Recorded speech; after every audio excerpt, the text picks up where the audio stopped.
अंतर्राष्ट्रीय बाजार में सोना और चांदी की कीमतें संभल रही है, लेकिन उतार चढ़ाव बना हुआ है और विशेषज्ञों और निवेशकों की माने तो तय दायरों में खरीदारी और स्टॉप लॉस के साथ सावधानी बरतने की सलाह भी दी गई है। नमस्कार, आप देख रहे हैं न्यूज़ 18 का डिजिटल प्लेटफॉर्म और मैं हूं आपके साथ सृष्टि शेखर पांडे। पिछले एक हफ्ते में सोने चांदी में ऐसी गिरावट आई कि निवेशकों की धड़कनें तेज हो गई और 2 ही सत्रों में चांदी करीब 10% तक टूट गई, जबकि सोने में लगभग 2% की गिरावट देखी गई।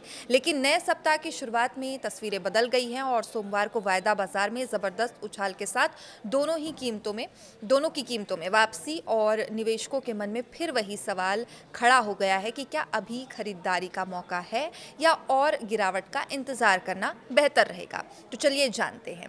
MCX यानी कि मल्टी कमोडिटी एक्सचेंज पर 5 मार्च 2026 का डिलीवरी वाली जो चांदी थी वो करीब 4% की तेजी उसमें आई और ये लगभग 10,000 रुपये चढ़कर 2,59,887 रुपये प्रति किलोग्राम तक पहुंच गई। और वहीं 2 अप्रैल 2026 की डिलीवरी वाला सोना 3,049 रुपये उछलकर 1,58,500 रुपये प्रति 10 ग्राम यानी कि 1 तोले पर कारोबार करता दिखाई दिया। इंटरनेशनल मार्केट की बात करें तो सोना पिछले महीने सोने में ऐतिहासिक गिरावट के बाद संभलने की कोशिश ये करता नजर आ रहा है और जनवरी के अंत में रिकॉर्ड ऊंचाई छूने के बाद कीमतों में तेज गिरावट आई, लेकिन अब इस गिरावट का लगभग आधा रिबाउंड हो चुका है। $5,000 प्रति ऑन्स के आसपास झूलता ये दिखाई दे रहा है और सोमवार को इसमें लगभग 1.7% तक की बढ़त भी दर्ज की गई है। अभी चांदी काफ़ी चर्चा में है और वोलेटाइल दिखाई दे रहा है। चांदी की चाल अभी भी इसमें ज़्यादा उतार चढ़ाव इसमें बना हुआ है और सट्टा और कम ओवर द काउंटर कारोबार के कारण इसमें तेज़ हलचल भी देखी जा सकती है। अब रिकॉर्ड ऊंचाई से 1/3 से ज़्यादा टूट चुकी है। चांदी सोमवार को 5% तक उछली और $80 प्रति ऑन्स के ऊपर निकल गई। आने वाले दिनों में बाजार की नज़र अमेरिका से आने वाले आर्थिक आंकड़ों पर रहेगी, खासकर की रोजगार रिपोर्ट और महंगाई के ताज़ा आंकड़े ये संकेत देते हैं कि फेडरल रिजर्व आगे ब्याज दरों पर क्या रुख अपनाएगा। अच्छा, एक रिपोर्ट के मुताबिक अमेरिका के जो कंज्यूमर सेंटिमेंट इंडेक्स है 57.3 तक पहुंचने से कीमती धातुओं का सहारा इससे मिल सकता है और हालांकि सोना और चांदी दोनों में उतार चढ़ाव बना रह सकता है। इसके मुताबिक डॉलर इंडेक्स में हलचल, अमेरिका में आंशिक सरकारी शटडाउन और वैश्विक भू राजनीतिक तनाव के कारण इस सप्ताह बाजार में थोड़ा असंतुलन यानी अस्थिरता दिख सकती है। अब जैन का आकलन है कि सोना इंटरनेशनल लेवल पे $4,555 प्रति ट्रॉय ऑन्स के आसपास सपोर्ट बनाए रख सकता है, जबकि चांदी $65 प्रति ट्रॉय ऑन्स के ऊपर टिक सकती है।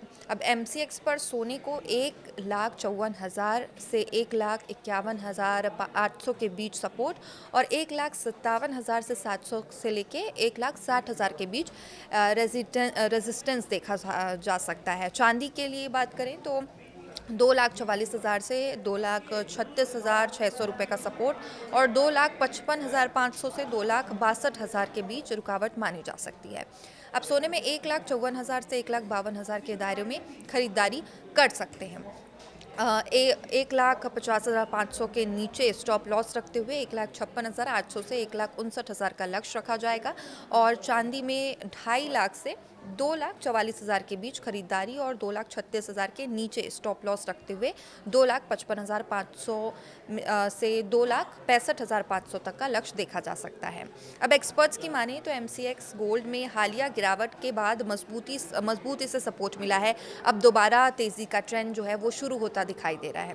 अभी कीमतें करीब 1,59,000 है और चांदी ने भी अपना रुख सकारात्मक कर लिया है और अभी कीमत 2,84,000 है और आगे ये 3,30,000 तक रुक सकती है या जा सकती है। फिजिकल मार्केट की अगर बात करें, जो फिजिकल मार्केट से सोना या चांदी खरीदना चाहते हैं वो भी जानना चाहेंगे ऑब्वियसली कि क्या क्या भाव चल रहे हैं। तो दिल्ली में 22 कैरेट सोना 8 ग्राम के लिए 1,14,952 रुपये, 24 कैरेट सोने के लिए 1,25,392 रुपये में बिक रहा है। मुंबई की बात करें तो 22 कैरेट 1,14,832 रुपये और 24 कैरेट 1,25,000 के आसपास है। वहीं हम बात करें अगर हैदराबाद की तो 22 कैरेट 1,14,832 रुपये और 24 कैरेट 1,25,272 रुपये 8 ग्राम में बिक रहा है। और ऐसे में बाजार का के चाल पर नज़र रखना और जल्दबाजी से बचना समझदारी मानी जा सकती है, क्योंकि मौजूद दौर में मुनाफा भी बड़ा है और जोखिम भी बड़ा है।